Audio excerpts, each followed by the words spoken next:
Su turno de dúplica, señor Lambán.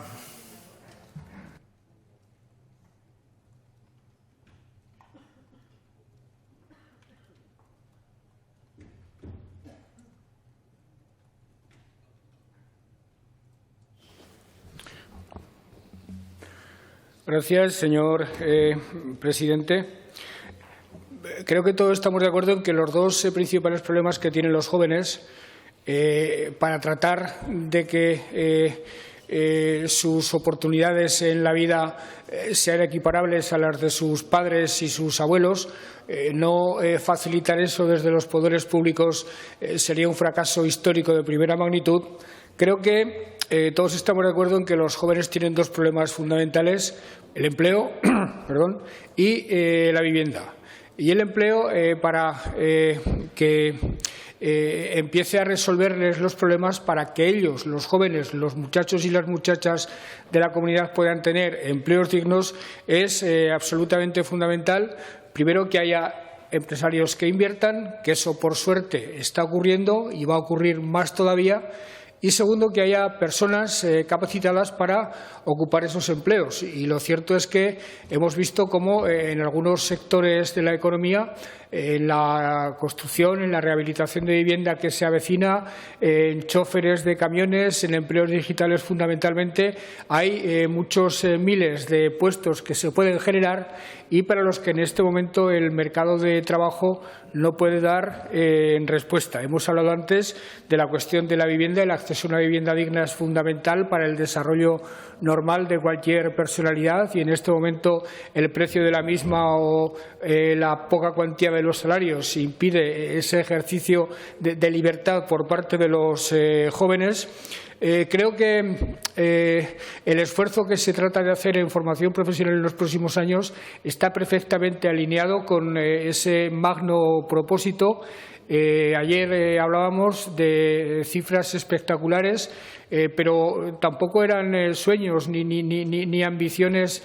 dibujadas para venir a esta tribuna y olvidarse de ellas pasado mañana. Están absolutamente sustentadas en la planificación del Departamento de Educación y en la planificación del propio INAEN. Hay un elemento absolutamente fundamental que es el proyecto del campus de formación profesional digital, que no está pendiente de que lo iniciemos. El campus se está desarrollando ya, hay muchas iniciativas, hay muchos cursos, hay muchos profesores ya capacitados y muchos alumnos disfrutando del mismo, aunque es verdad que nos queda algo que es clave, que es la elección del edificio donde se va a centralizar y se va a impulsar toda esa gestión. Elección de un edificio que el Gobierno de Aragón tiene ya prácticamente hecha, pero que todavía no es momento de comunicar a falta de algunos detalles. Lo de la revolución educativa, a mi oído, que a pesar del paso de los años todavía no se ha deshabituado a la hermosura de este tipo de sustantivos, como el de revolución, cuando se emplea con motivos dignos, como usted lo ha hecho, es algo que no puede caer en saco roto. Permítame que le diga que desde los departamentos fundamentalmente aludidos, desde el Departamento de Educación y desde el Departamento de Ciencia y Universidad, los esfuerzos que se están desarrollando en los últimos años son muy importantes. El incremento de los presupuestos públicos, el hábito cada vez más acentuado de trabajar en colaboración con el sector privado, con la concertada, con la Universidad San Jorge, nos están poniendo en una situación en la que el futuro de la educación aragonesa, FP, universidad, bachillerato, etcétera, etcétera, el futuro de la educación aragonesa está primero en buenas manos y segundo bien encaminado. Le puedo decir, pero sería reiterar cuáles han sido los incrementos presupuestarios, tanto en concertada como en pública, las inversiones en centros educativos, las medidas de innovación de la educación puestas en marcha por el Gobierno, las medidas de acceso de todos los niños, niñas, muchachos y muchachas, independientemente de su situación económica, para que se desarrollen como personas sin otra limitación que su talento y su vocación, opinión, todo eso nos sitúa bien para afrontar, no sé si nuevos retos o una revolución. Hay un asunto capital, hay un asunto clave, que es el de la investigación. En los últimos años también se ha hecho un esfuerzo muy importante. En el presupuesto del 21, el 1,9% se destina a I+D, lo cual es un cambio bastante sustantivo respecto a dotaciones anteriores. Y en el próximo presupuesto, y esto significa adelantarme a algo que debería decirse en los próximos días, pero tengo el permiso de la consejera para hacerlo, en el próximo presupuesto ese capítulo, el de la I+D, se puede incrementar hasta en un 20%, con lo cual vamos bastante bien encaminados en esa dirección. No obstante, estamos hablando de asuntos en los que nos jugamos el futuro, en el que se juega el futuro Aragón, en el que se juega el futuro España, pero a nosotros nos interesa particularmente de la comunidad, y desde luego todas las propuestas que usted ha hecho merecen ser anotadas. Yo desde luego las tengo en mis apuntes del transcurso del debate de esta mañana. Y me parece que es un acierto indiscutible que el año 22 se dedique a un personaje como Santiago Ramón y Cajal, que, en mi opinión, junto con Goya y con Fernando II, el rey de Aragón de finales del XV y principios del XVI, son seguramente los tres personajes más importantes que ha dado Aragón a la historia universal. Cajal es un personaje fascinante como investigador, como científico, es un impresionante escritor que debería leer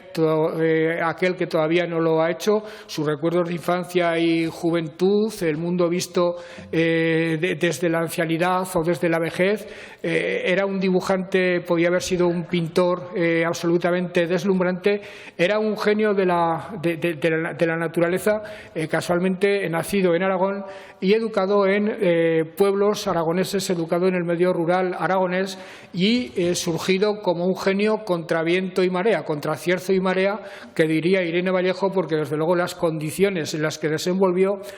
su vida no eran las más propicias para que al final resultara el genio que resultó.